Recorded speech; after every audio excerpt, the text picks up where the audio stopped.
السلام کے ناموس کی حفاظت کرتے رہنا. اور یاد رکھنا اگر تمہارے سامنے حضور کی شان میں گستاخی کی گئی اور تم خاموش رہے تو کل میدان محشر میں تمہارے دامن کو آ کر پکڑ لوں گا, تمہارے گردان کو آ کر پکڑ لوں گا اور تم سے سوال کروں گا کہ اللہ تبارک و تعالیٰ نے تمہیں اپنی محبوب کے امت میں پیدا فرمایا ہے, اپنے محبوب کا امتی بنایا ہے, اس آقا کو امتی بنایا جس کے صدقے میں اللہ تبارک و تعالیٰ نے ساری کائنات کو پیدا فرمایا ہے. جب ان کی شان میں گستاخی کی جا رہی تھی تو تم نے خاموشی کی دین اختیار کروایا ہے. تم خاموش کیوں بیٹھے رہے؟ میں اللہ کی بارگاہ میں میدان محشر میں تمہارا دامن پکڑ کر یہ سوال کروں گا.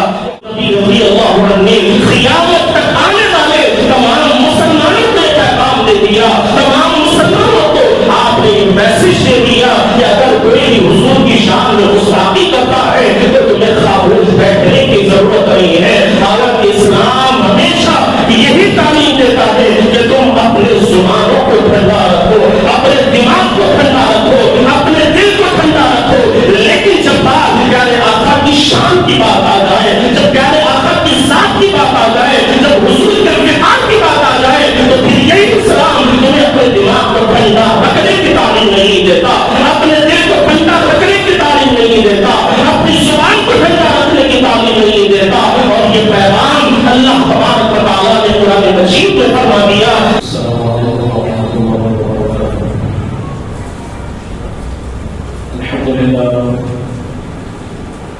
الحمد لله رب العالمين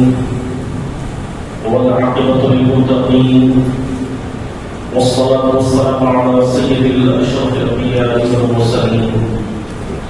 وعلى آله الطيبين الطاهرين وأصحابه الأكرمين الأكرمين أجمعين. أما بعد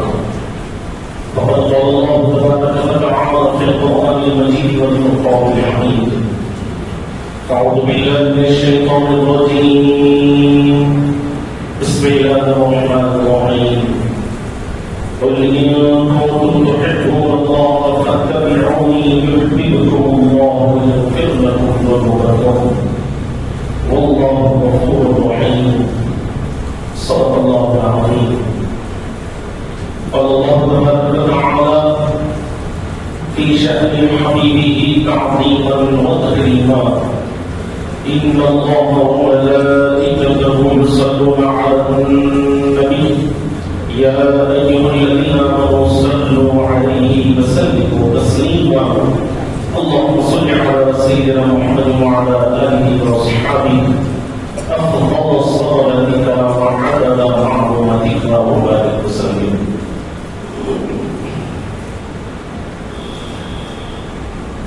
تمام حمد و تعریف اللہ رب العالمین کے لیے ہے جو ساری کائنات کا خالق و رازق ہے, اور لاکھوں کروڑوں درود و سلام خالق و جہان تاجدار مدینہ احمد مجتبی محمد مصطفیٰ صلی اللہ علیہ وسلم پر, جن کو اللہ رب العزت نے دونوں جہانوں کے لیے رحمت بنا کر بھیجا. حاضرین کرام, اللہ تبارک و تعالیٰ اپنے کلام بلاغت میں ارشاد فرما رہے ہیں, جسے میں نے اپنے خطبے کا عنوان بنایا. اس میں اللہ تبارک و تعالیٰ فرما رہے ہیں کہ محبوب صلی اللہ علیہ وسلم آپ ان لوگوں سے فرما دیجیے جن کو ہمارے ساتھ محبت کا دعویٰ ہے, اگر وہ اپنے دعوے میں سچے ہیں تو ثبوت کے طور پر میرے حبیب کی اتباع اور میرے حبیب کی فرمانبرداری کریں. اگر تم ایسا کرو گے تو اللہ تبارک و تعالیٰ قرآن مجید میں فرما رہے ہیں کہ وَيَغْفِرْ لَكُمْ ذُنُوبَكُمْ, کہ اللہ تبارک و تعالیٰ تمہارے گناہوں کو معاف فرمائے گا. نہ صرف گناہوں کو معاف فرمائے گا بلکہ اللہ تبارک و تعالیٰ تمہاری مغفرت بھی فرمائے گا. کیوں؟ واللہ غفور رحیم, کہ اللہ تبارک و تعالیٰ غفور رحیم ہے, گناہوں کو معاف کرنے والے ہیں اور بندوں پر رحم اور کرم کرنے والے ہیں. حاضرین کرام, حدیث مبارکہ میں آقا محمد صلی اللہ علیہ وسلم نے ارشاد فرمایا لا يؤمن أحدكم حتى أكون أحب إليه من والده وولده والناس أجمعين کہ تم میں سے کوئی شخص اس وقت تک کامل ایمان والا نہیں ہو سکتا جب تک کہ میں اس کے نزدیک اس کے ماں باپ، اس کی اولاد، اس کے بیوی بچے، اس کی ہر چیز جس سے وہ محبت کرتا ہے دنیا و ما فیہا کی ہر چیز سے زیادہ وہ مجھ سے محبت کرے گا تو تبھی اس کا ایمان کامل ہو سکتا ہے، وہ کامل ایمان والا کہلا سکتا ہے۔ حاضرین کرام، اسی لیے اللہ رحمٰن نے کیا خوب کہا کہ محمد سے وفا تمہیں تو ہم تیرے ہیں، یہ جہاں چیز ہے کیا لوح قلم تیرے ہیں۔ اور اللہ رحمٰن نے اسی آیت کریمہ کی تفسیر میں یہ شعر آپ نے لکھا کہ قل ان کنتم تحبون اللہ فاتبعونی، یا محبوب صلی اللہ علیہ وسلم آپ ان لوگوں سے فرما دیجیے جن کو ہمارے ساتھ محبت کا دعویٰ ہے، جو ہمارے محبت کا کم کرتے ہیں، جو ہمارے لیے اپنی جانوں کی قربانی کرنے کا دعویٰ کرتے ہیں، جو ہمارے لیے اپنے جانوں کو پیش کرنے کے لیے تیار رہتے ہیں، آپ ان لوگوں سے فرما دیجیے۔ تو اس شعر میں اللہ اقبال نے یہی کہا کہ محمد سے وفا تمہیں تو ہم تیرے ہیں۔ جو کوئی بھی پیارے آقا سے سچی محبت کرے گا، حضور کی اتباع میں اپنی زندگی کو گزارے گا، حضور کے بتائے ہوئے راستے پر چلتے ہوئے اپنی زندگی کو گزارے گا، تو یقیناً اللہ تبارک و تعالیٰ ہر چیز کو اس کے قدموں میں لا کر ڈال دے گا، ہر چیز کو اللہ تبارک و تعالیٰ اس کے لیے مسخر فرما دیں گے، اور ہر مقام پر اللہ تبارک و تعالیٰ اسے عزت اور وقار عطا فرمائیں گے۔ جب ایک بندہ اپنی ساری زندگی حضور کی محبت میں گزار دیتا ہے، حضور کی اتباع میں گزار دیتا ہے، حضور کی فرما برداری میں گزار دیتا ہے، تو پھر اللہ تبارک و تعالیٰ اس کے ہو جاتے ہیں، کیونکہ جو پیارے آقا کا ہو گیا تو اللہ تبارک و تعالیٰ بھی اس کے ہو گئے۔ جب خدا کسی بندے کا ہو جاتا ہے تو پھر ساری کائنات اس کے قدموں میں آ جاتی ہے، ہر چیز کو اللہ تبارک و تعالیٰ اس کے لیے مسخر فرما دیتے ہیں۔ اور یہی ایک مسلم حقیقت ہے کہ ایک آدمی اس وقت تک کامل ایمان والا نہیں ہو سکتا جب تک کہ وہ حضور پاک علیہ السلام سے اپنی جان سے زیادہ، اپنی اولاد سے زیادہ، اپنی بیوی سے زیادہ، اپنے ماں باپ سے زیادہ، اپنی مال و دولت سے زیادہ محبت نہیں کرے گا، تب تک اس کا ایمان کامل ہونے والا نہیں ہے، اس کا ایمان مکمل ہونے والا نہیں ہے۔ اور اسی کے تحت اللہ تبارک و تعالیٰ نے قرآن مجید میں فرما دیا کہ جب تم میرے ساتھ محبت کا دعویٰ کر رہے ہو تو ثبوت کے طور پر، دلیل کے طور پر میرے حبیب کی اتباع کرو گے، میرے حبیب کی فرما برداری کرو گے، تو تبھی تمہارا دعویٰ سچا کہلائے گا، تمہاری دلیل سچی کہلائے گی۔ ورنہ اگر تم میرے حبیب کی فرما برداری نہیں کرو گے، اتباع نہیں کرو گے، تو پھر تمہارا اپنا دعویٰ بھی بیکار قرار پائے گا، تمہاری اپنی دلیل بھی بیکار قرار پائے گی۔ تو اللہ کرام حضور پاک صلی اللہ علیہ وسلم سے صحابہ کرام نے ایسی محبتیں فرمائی ہے، اگر آپ تاریخ کے پنوں کو رکھ کر دیکھیں گے تو آپ کو پتا چلے گا کہ صحابہ کرام نے ایسی مثالیں اسی آسمان کے نیچے، اسی زمین کے اوپر صحابہ کرام نے رقم فرمائی ہے کہ تاریخ عالم میں پھر کوئی ایسی مثال ملنا دشوار ہے، پھر کوئی ایسی محبت کرنے والا پیدا ہونا مشکل ہے۔ صحابہ کرام کی زندگیوں کو اٹھا کر دیں گے، زیادہ دور جانے کی ضرورت نہیں، ذرا جنگ بدر کے میدان میں چلے جائیں، اس وقت تصورات میں لا کر دیکھیں کہ وہ صحابہ 313 کی تعداد میں ہیں جن کے پاس ہتھیار بھی مکمل نہیں ہے، ساز و سامان بھی مکمل نہیں ہے، بڑی مشکل سے 3 یا 4 گھوڑے تھے یا 3-4 اونٹ تھے، اور کچھوں کے پاس تلوار موجود تھی، اور کچھ صحابہ کے پاس ایسی تلواریں تھی جن سے ترکاری بھی نہیں کاٹی جاتی، جن سے ٹماٹر بھی نہیں کاٹے جا سکتے تھے، ویسی تلواریں لے کر وہ صحابہ حضور کی بارگاہ میں آ گئے۔ اور پھر اس میں ایک صحابی رسول تھے جو حضور کی بارگاہ میں حاضر ہو گئے، تو پیارے آقا صلی اللہ علیہ وسلم نے ارشاد فرمایا کہ تم نے تلوار کا ساز و سامان لے کر نہیں آئے، تم جنگ کے میدان میں جا رہے ہو اور تلوار لے کر نہیں آئے۔ تو صحابی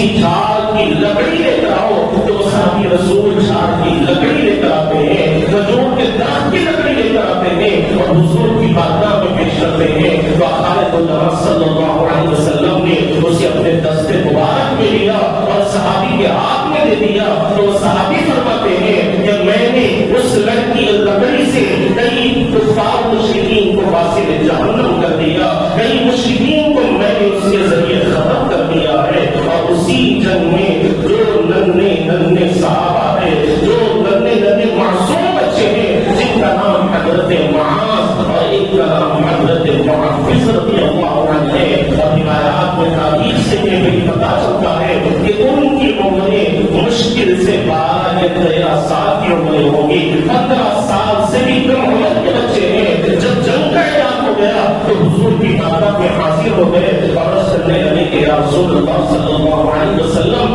ہم بھی آپ کے ساتھ اس جنگ میں شریک ہونا چاہتے ہیں، حق و باطل کے درمیان کی جو لڑائی ہونے والی ہے ہم بھی اس میں شریک ہونا چاہتے ہیں، آپ کے خدموں میں اپنی جان کو قربان کرنا چاہتے ہیں۔ اور وہ کفار جنہوں نے آپ کی شان میں گستاخی کی ہے، آپ کی شان میں نازیبہ کلمات کہے ہیں، یا رسول اللہ ہم ان کو اپنی تلواروں سے کاٹنا چاہتے ہیں۔ تو حضور پاک علیہ السلام نے جب ننھے معصوم بچوں کے جذبے کو دیکھا تو آپ نے خوشی کا اظہار فرمایا، مسکراتے ہوئے آپ نے فرمایا کہ بچوں پر جہاد کا حکم نہیں ہے، بچوں پر جہاد فرض نہیں ہے، لیکن وہ ننھے معصوم حضور سے سچی محبت رکھنے والے زار و قطار ہونے لگے اور میرے آقا تب کس کا رونا پسند فرمایا کرتے تھے، کسی کا رونا حضور سے دیکھا نہیں جاتا تھا۔ آقا صلی اللہ علیہ وسلم نے فرمایا کہ جاؤ صحابہ کی صفوں میں جا کر کھڑے ہو جاؤ، اگر ان کے شانے سے تمہارا شانہ مل جائے گا، ان کی ہائٹ سے تمہاری ہائٹ مل جائے گی، تو پھر تمہیں جنگ میں جانے کی اجازت مل جائے گی۔ تو وہ ننھے ننھے مجاہدین، وہ ننھے ننھے صحابہ پیارے آقا صلی اللہ علیہ وسلم کے اس فرمان کو سن کر صحابہ کی صف میں آ کر کھڑے ہوتے ہیں، اور بچپن کے ہونے کی وجہ سے، کم عمر ہونے کی وجہ سے ان کے کاندھے صحابہ کے کاندھے سے نہیں مل پا رہے تھے۔ تو ان مجاہدین نے جو پتھر اٹھا کر لائے اور پتھروں پر کھڑے ہو گئے اور صحابہ کے کاندھوں سے اپنے کاندھوں کو ملایا، حضور پاک علیہ السلام کے جانثاروں سے اپنے شانے کو ملایا، تو پھر پیارے آقا کی بارگاہ سے انہیں اجازت نامہ حاصل ہو گیا۔ روایات میں آتا ہے کہ ایک صحابی رسول فرماتے ہیں کہ جب جنگ بدر شروع ہو گئی، حق و باطل کے درمیان میں صفائی چل رہی تھی، مقابلہ چل رہا تھا، تو وہ ننھے ننھے معصوم میرے پاس آئے اور کہا کہ اے چچا جان ہمیں یہ بتلائیں کہ ابو جہل کہاں ہے، ابو جہل سے ہم ملنا چاہتے ہیں۔ تو اس صحابی رسول نے ارشاد فرمایا کہ بیٹا وہ تو قریشیوں کا سردار ہے، کفار کا سردار ہے، اور اس کے ارد گرد لوگوں کا ہجوم رہتا ہے، وہ بڑا بہادر شخص ہے، بڑا طاقت رکھنے والا شخص ہے، تم اس کا مقابلہ نہیں کر پاؤ گے۔ تو ان بچوں نے کہا، حضرت معاذ اور حضرت محفوظ نے کہا کہ آپ اس کے بارے میں ہمیں بتلائیں، ہم اس کے چہرے کو دیکھنا چاہتے ہیں۔ تو آپ نے پوچھا کہ تم کس وجہ سے اس سے ملنا چاہتے ہو؟ تو انہوں نے کہا کہ ہم نے سنا کہ وہ ہمارے آخر کی شان میں گستاخیاں کرتا ہے، میرے نبی کے دل کو تکلیف پہنچاتا ہے، میرے آقا کے لیے تکلیف کا سامان فراہم کرتا ہے۔ آج ہم اس کی زندگی کا خاتمہ کر دیں گے، اس کے جسم سے ساری جان کو ختم کر دیں گے۔ ابھی یہ بات چل بھی رہی تھی، ان کی گفتگو چل بھی رہی تھی، ادھر سے ابو جہل اتفاق سے سامنے آ جاتا ہے اور صحابی رسول نے اسے بتلاتے ہوئے کہا کہ دیکھو یہی ابو جہل ہے، ابھی ان کی گفتگو ختم بھی نہیں ہوئی۔ وہ ننھے ننھے معصوم ابو جہل کے پاس جاتے ہیں اور اس کے گھوڑے کے پیروں پر تلوار کو مارتے ہیں، وہ زمین پر گر جاتا ہے۔ تو ایک ننھے معصوم نے اس کے سینے پر سوار ہو گئے اور دوسرے صحابی نے اس کے گلے کو کاٹنا شروع کر دیا۔ حاضرین کرام، ابو جہل کبھی یہ سوچ نہیں سکتا تھا کہ دو ننھے ننھے معصوم بچے جن کی عمر بھی 15 سال کی بھی نہیں ہوئی ہے، وہ بچے آ کر اس کے اوپر حملہ کریں گے اور اس کی جان لے لیں گے۔ اسی لیے تو کسی نے کیا خوب کہا کہ بدر کے میدان میں ہزاروں کفاروں کو مارا گیا، سبوں کفاروں کو مارا گیا، لیکن کہنے والے نے کہا کہ جنگ بدر کے میدان میں کفار کے سردار کو ختم کر دیا گیا،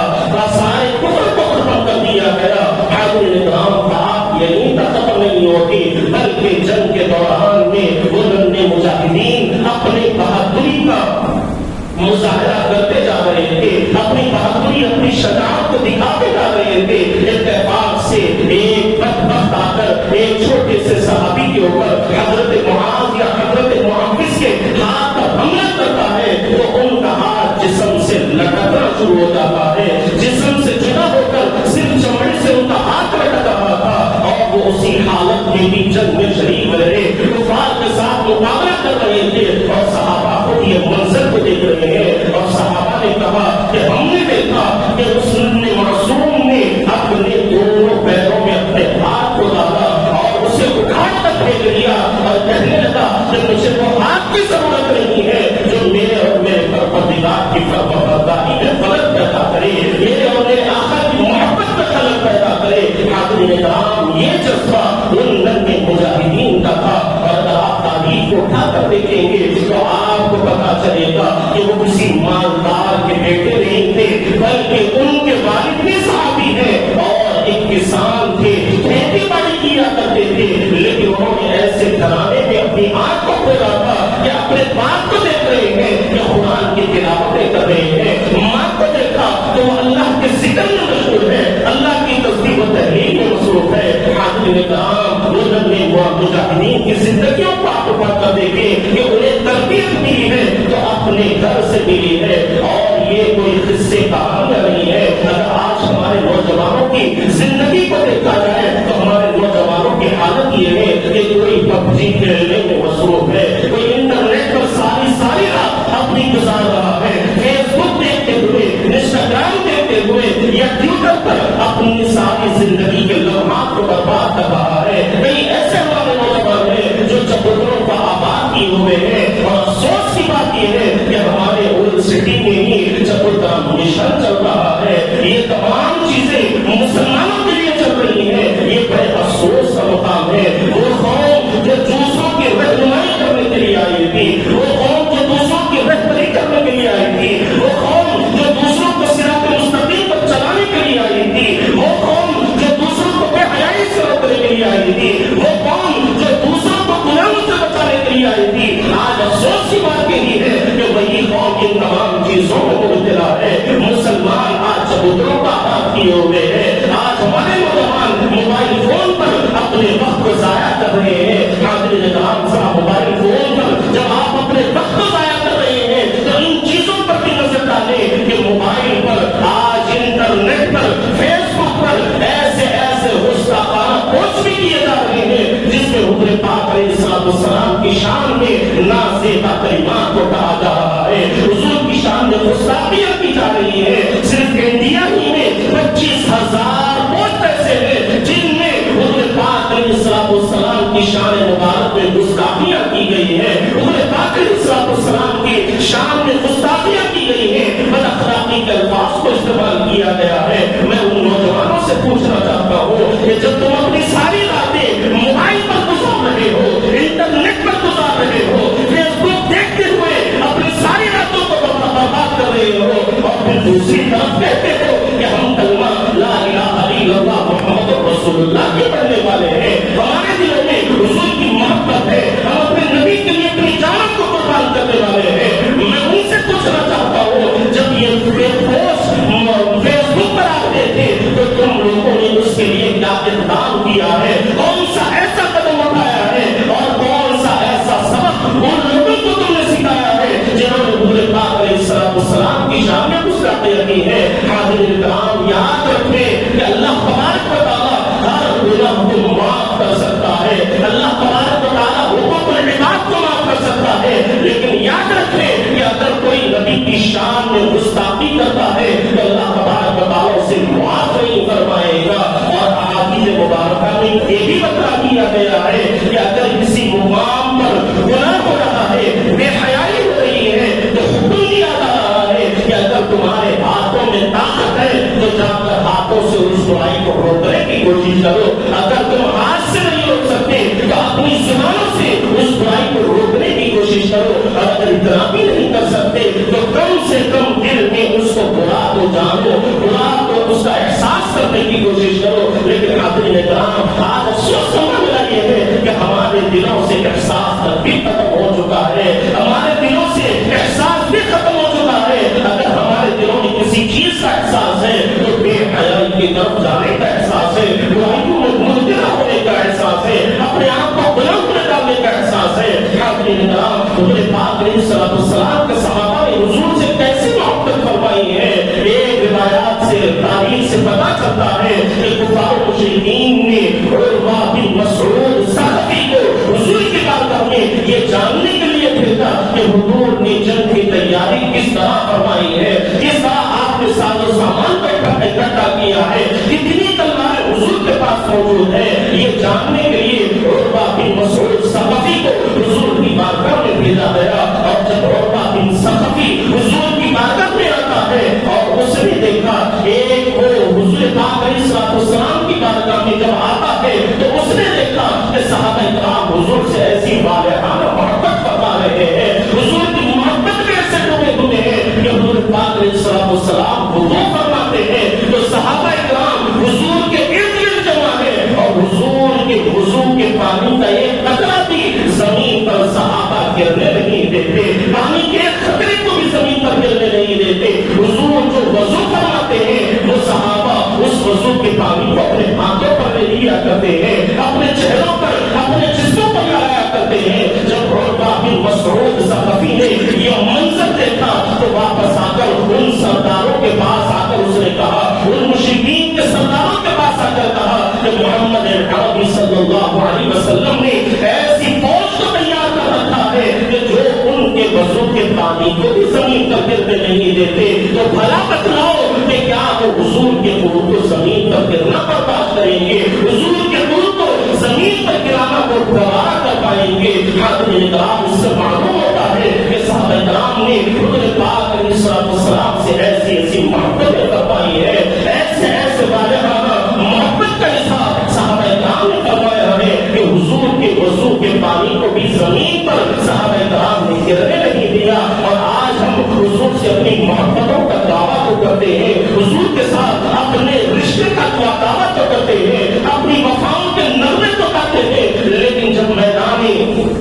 عمل میں آنے کی ضرورت ہوتی ہے تو آج ہم سب سے پیچھے نظر آ رہے ہیں۔ حاضرین کرام، حضور پاک علیہ الصلوۃ والسلام کے ایک صحابی جن کا نام حضرت سعد بن ربیع رضی اللہ عنہ ہے، اور جنگ کے موقع پر وہ صحابی رسول حضرت سعد زخموں سے چور ہو کر زمین پر آ گئے ہیں اور 7 صحابہ ان کے اوپر موجود ہیں۔ اور پھر حضور پاک علیہ الصلوۃ والسلام نے جنگ ختم ہونے کے بعد ارشاد فرمایا کہ سعد کہاں ہے، سعد کو بلا کر لاؤ۔ تو صحابہ کرام حضرت سعد کو تلاش کرنے کے لیے نکل جاتے ہیں، حضرت سعد کو ڈھونڈنے کے لیے نکل جاتے ہیں اور جا کر جنگ کے میدان میں پکارتے ہیں کہ اے سعد تم کہاں ہو، پیارے آقا صلی اللہ علیہ وسلم تمہیں بلا رہے ہیں، حضور کی بارگاہ سے تمہارے لیے بلاوا آیا ہے، حضور نے تمہیں اپنی بارگاہ میں بلایا ہے۔ اور حضرت سعد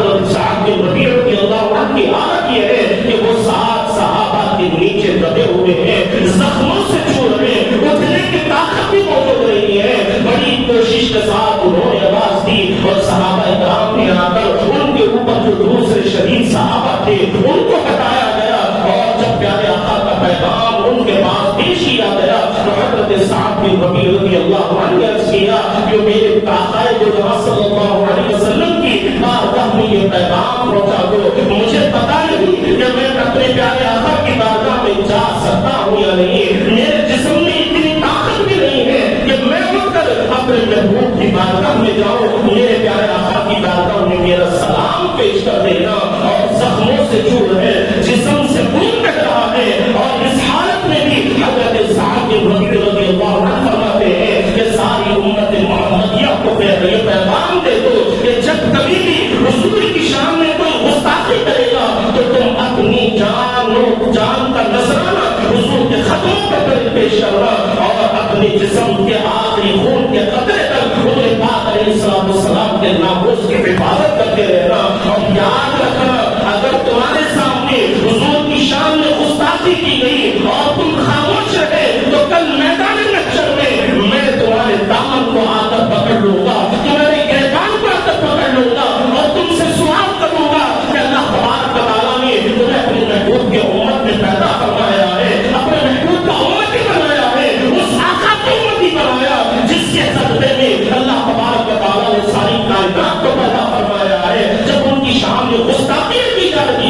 تو تم نے خاموشی کی کیوں اختیار کروایا ہے؟ تم خاموش کیوں بیٹھے رہے؟ میں اللہ کی بارگاہ میں میدان محشر میں تمہارا دامن پکڑ کر یہ سوال کروں گا۔ تو حاضرین کرام، حضرت سعد بن رضی اللہ عنہ نے قیامت تک آنے والے تمام مسلمانوں کو پیغام دے دیا، تمام مسلمانوں کو آپ نے یہ میسج دے دیا کہ اگر کوئی بھی حضور کی شان میں گستاخی کرتا ہے تو تمہیں خاموش بیٹھنے کی ضرورت نہیں ہے۔ حالانکہ اسلام ہمیشہ یہی تعلیم دیتا ہے کہ تم اپنے زبانوں کو ٹھنڈا رکھو، اپنے دماغ کو ٹھنڈا رکھو، اپنے دل کو ٹھنڈا رکھو، لیکن جب بات پیارے آقا کی شان کی بات آ جائے، جب پیارے آقا کی ذات کی بات آ جائے، جب حضور کے ارتقاء کی بات آ جائے، تو پھر یہی اسلام تمہیں اپنے دماغ کو ٹھنڈا رکھنے کی تعلیم نہیں دیتا، اپنے دل کو ٹھنڈا رکھنے کی تعلیم نہیں دیتا، اپنی زبان کو ٹھنڈا رکھنے کی تعلیم نہیں دیتا۔ اور یہ پیغام اللہ تبارک و تعالیٰ نے قرآن مجید میں فرما دیا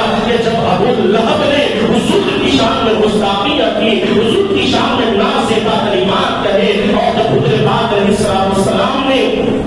تمام لوگوں کو، مکے والوں کو ایک پہاڑ پر آپ نے بلایا اور یہ خدا کی طرف پیارے آقا نے دعوت دی، تو آدمی نظام تاریخ گواہ ہے کہ اس سے پہلے کبھی حضور کی شان میں کسی نے کوئی بے ادبی کے کلمات کو استعمال نہیں کروایا، حضور کی شان میں کبھی کسی نے کوئی گستاخی نہیں کی۔ جب پیارے آقا صلی اللہ علیہ وسلم نے اللہ تبارک و تعالیٰ کی وحدانیت کی طرف بلایا، ایک خدا کو ماننے کی طرف بلایا، تو ابو لہب کھڑا ہوتا ہے اور کھڑے ہو کر کہنے لگتا ہے کہ اے محمد صلی اللہ علیہ وسلم، تمہارے ہاتھ پر تاج ہو جائے۔ تو اللہ تبارک و تعالیٰ کو ایسا چلا رہا کہ اللہ تبارک و تعالیٰ نے ساری صورت تب تک کی ادا ابھی لہب و تب تک تو اللہ تبارک و تعالیٰ نے ساری صورت کو نازل فرما دیا اور یہ پیغام دے دیا کہ اگر کوئی مجھے برا کہتا ہے، اللہ تبارک و تعالیٰ فرما رہے ہیں کہ کوئی مجھے برا کہتا ہے تو میں ضرور اسے سن سکتا ہوں، اسے معاف کر سکتا ہوں، لیکن جب بات میرے محبوب کی آ جاتی ہے،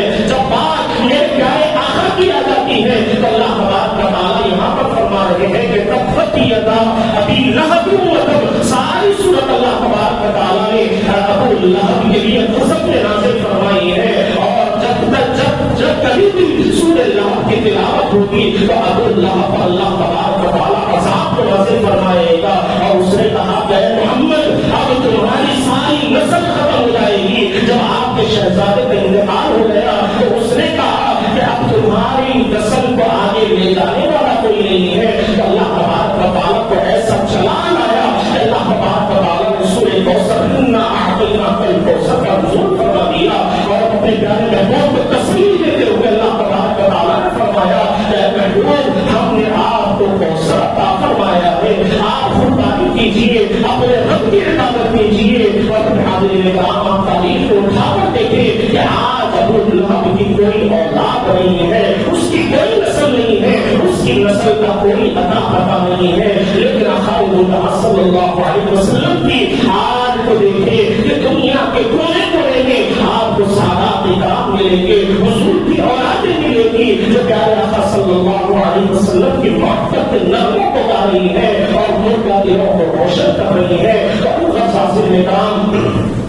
تمام باتوں کا خلاصہ کلام یہی ہے کہ حضور پاک علیہ السلام کی شان میں جب کبھی بھی گستاخی کی جاتی ہے تو امت محمدیہ کو یہ پیغام دیا جا رہا ہے کہ تم خاموش مت رہو، بلکہ اس کا مقابلہ کرو، اس کے لیے اٹھ کر کھڑے ہو جاؤ، اور یقین جانو جب تم میرے محبوب کے گستاخوں کا مقابلہ کرو گے تو اللہ تبارک و تعالیٰ تمہیں عزت اور وقار عطا فرمائے گا، اللہ تبارک و تعالیٰ تمہیں سرخروئی عطا فرمائے گا۔ اگر تم نے خاموشی کو اختیار کیا تو حضرت امام مالک رحمۃ اللہ علیہ نے یہ ارشاد فرمایا، آپ کا قول مبارک ہے کہ اگر حضور پاک علیہ السلام کی شان میں گستاخی کی جاتی ہے اور امت محمدیہ نے خاموشی کو اختیار فرمایا تو آپ نے فرما دیا کہ حضور کی امت کو اس زمین پر رہنے کا کوئی حق نہیں ہے، اس زمین پر زندہ رہنے کا انہیں کوئی حق نہیں ہے۔ محمد صلی اللہ علیہ وسلم کی ذاتی محبت کو اللہ تبارک و تعالیٰ نے بڑی شان عطا فرمائی ہے، بڑی رفعت اللہ تبارک و تعالیٰ نے حضور پاک علیہ السلام کی ذات محبت کو عطا فرمایا ہے۔ اور میں ان نوجوانوں کو سلام کرتا ہوں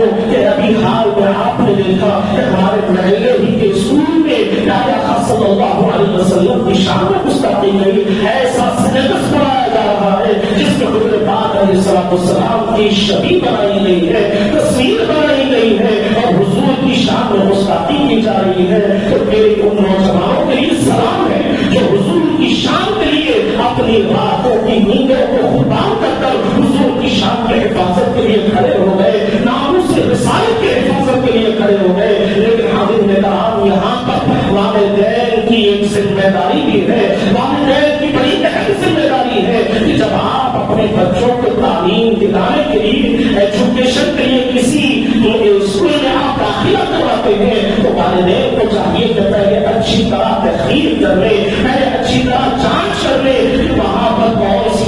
تعلیم دی جاتی ہے اور کون سا نصاب سلیبس بچوں کو پڑھایا جاتا ہے۔ لیکن آج والدین کی حالت یہ ہے، سرپرستوں کی حالت یہ ہے کہ وہ بڑی بلڈنگ کو دیکھ لیتے ہیں اور دو چار لوگوں سے اس کا نام سنتے ہیں تو فوراً اپنے بچوں کو لے جا کر وہاں پر ڈال دیتے ہیں، یہ نہیں جاننے کی کوشش کرتے کہ وہاں پر کیا پڑھایا جا رہا ہے، اس چیز کی تعلیم دی جا رہی ہے، کون سا سلیبس پڑھایا جا رہا ہے۔ ہمارے یونیورسٹی کے علاقے میں ایک اسکول موجود ہے اور وہاں کے ایک بچے سے جب میری ملاقات ہوئی تو میں نے اس سے پوچھا کہ بیٹے ہمارے پیغمبر کا نام کیا ہے، ہمارے نبی کا نام کیا ہے، اللہ نے ہمیں جس امت، جس آقا کی امت میں پیدا فرمایا اس آقا کا اسم مبارک کیا ہے؟ تو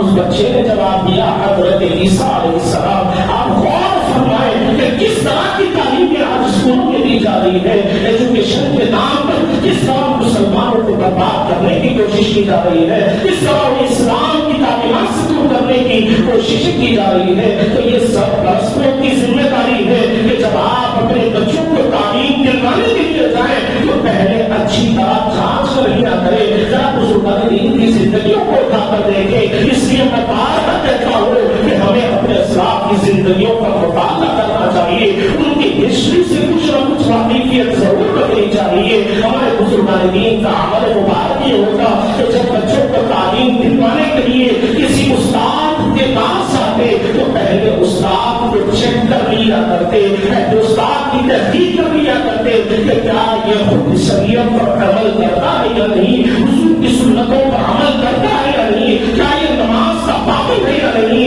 اور اس کے بعد جب وہ مطمئن ہوتے تو اپنے بچوں کو تعلیم دلوانے کے لیے ان اساتذہ کے پاس بھیجا کرتے۔ آج اگر غور کریں تو الا ماشاءاللہ 100% میں سے 1% ایسے ماں باپ ہوں گے جو تحقیق کر کر اپنے بچوں کو تعلیم دلواتے ہیں، ورنہ 99% سرپرستوں کی حالت یہ ہے کہ وہ اسکول میں لے جا کر ڈال دیتے ہیں یا مدرسوں میں لے جا کر ڈال دیتے ہیں اور سمجھتے ہیں کہ ہم اپنی ذمہ داری سے بڑے قریب ہو گئے ہیں، ہم نے اس کی تعلیم کا انتظام کر دیا، اس کی دنیا کی تعلیم کا انتظام کر دیا، اس کے لیے دین کی تعلیم کا انتظام کر دیا، ہم اپنی ذمہ داری سے بری ہو گئے۔ حاضرین کرام، یاد رکھیں کہ اللہ تبارک و تعالیٰ والدین سے بھی سوال کرے گا کہ تم نے اپنے بچوں کی تربیت کیسے کی ہے اور کس کس مقام پر تم نے اپنے بچوں کو تعلیم دلائی ہے۔ تو حاضرین کرام، تمام باتوں کا خلاصہ کلام یہی ہے کہ ہمیں اپنے گھروں میں سب سے پہلے دینی ماحول کو پیدا کرنا ہے اور اپنے بچوں کے سامنے جب ہم اپنے دین کے واقعات کو بیان کریں گے، اپنے اسلاف کی زندگیوں کو بیان کریں گے، صحابہ کرام کی قربانیوں کو بیان کریں گے تو پھر بچوں کے اندر بھی وہ جذبہ پیدا ہوگا، بچوں کے اندر بھی اسلام کے لیے مر مٹنے کی کیفیت پیدا ہوگی۔ ورنہ حالتیں یہ ہے کہ ہم خود مسجد میں دیکھتے ہیں کہ کئی ایسے ہمارے نوجوان ہیں کہ مسجد میں آتے ہیں تو سروں پر ٹوپی نہیں، مسجد کے آداب کا کوئی لحاظ نہیں، مسجد کے احترام کا کوئی لحاظ نہیں، اور جب نماز پڑھنے کے لیے کھڑے ہوتے ہیں تو پھر نماز یہ ایسی ادا کرتے ہیں کہ ان کی نظریں ادھر ادھر کرتی ہے اور برائے نام سے ہاتھ باندھ کر نماز میں کھڑے ہوئے نظر آنے لگتے ہیں۔ تو آج نے کہا اگر بچپن سے بچوں کو صحیح طور پر اسلام کی تعلیم دی جائے گی، اسلام کے بارے میں بتلایا جائے گا، شریعت کے بارے میں بتلایا جائے گا، حضور کی محبت کے واقعات سنائے جائیں گے، صحابہ کرام کی قربانیوں کے واقعات سنائے جائیں گے، تو پھر یقیناً بچوں کے اندر بھی وہ جذبہ، وہ کیفیت اور وہ شوق پیدا ہوگا، اسلام کے لیے من دیکھنے کا جذبہ پیدا ہوگا، حضور کے لیے اپنی جانوں کو قربان کرنے کا جذبہ پیدا ہوگا. تو والدین کی یہاں پر اہم ذمہ داری ہے. آج ہم جو حالات سے گزر رہے ہیں اگر آپ کو اس سے نکلنا ہے, اپنی نسلوں کی حفاظت کرنا ہے, اپنے بچوں کی حفاظت کرنا ہے, تو سب سے پہلے ہمیں اپنے بچوں کو دین سے آراستہ کرنا پڑے گا, شریعت کے بارے میں انہیں بتلانا پڑے گا, حضور کی سنتوں کے بارے میں بتلانا پڑے گا. تب کہیں جا کر ہم آنے والے خطرات کا بھی مقابلہ کر سکتے ہیں. ورنہ جس طرح میں نے آپ کے سامنے کہا کہ ہمارے انڈیا بھی اس سال کا یا 20 سال کا ریکارڈ ہے کہ فیس بک پر 25,000 ایسے پوسٹ موجود ہے جس میں حضور پاک علیہ السلام کی شان میں گستاخیاں کی گئی ہے, حضور کی شان میں بے ادبیاں کی گئی ہے. اور ہمارے نوجوانوں کو معلوم نہیں کہ اس کا کس طرح مقابلہ کیا جائے, اور گستاخوں کو کس طرح جواب دیا جائے, یہ ہمارے نوجوانوں کو معلوم نہیں. اگر معلوم ہے تو چبوتروں کو آباد کرنا معلوم ہے, معلوم ہے تو اپنی زندگی رات بھر موبائل پر رہ کر برباد کرنا معلوم ہے, انٹرنیٹ پر گزارتے ہوئے اپنی ساری راتوں کو برباد کرنا معلوم ہے. اگر معلوم ہے تو شادی کیا کے موقع پر ناچنا کرنا معلوم ہے. اگر معلوم ہے تو تھوڑی تھوڑی باتوں پر, ذرا سی باتوں پر لڑائی جھگڑا کرنا معلوم ہے, ایک دوسرے کے ساتھ مقابلہ کرنا معلوم ہے. معلوم نہیں تو پھر حضور پاک علیہ السلام کی سنتوں پر کس طرح عمل کیا جائے, اسلامی تعلیمات کیا ہے, گستاخوں کو کس طرح جواب دیا جائے. تو حضرات ہمیں چاہیے کہ ہم اپنے بچوں کی صحیح تربیت کریں جس طرح صحابہ کرام نے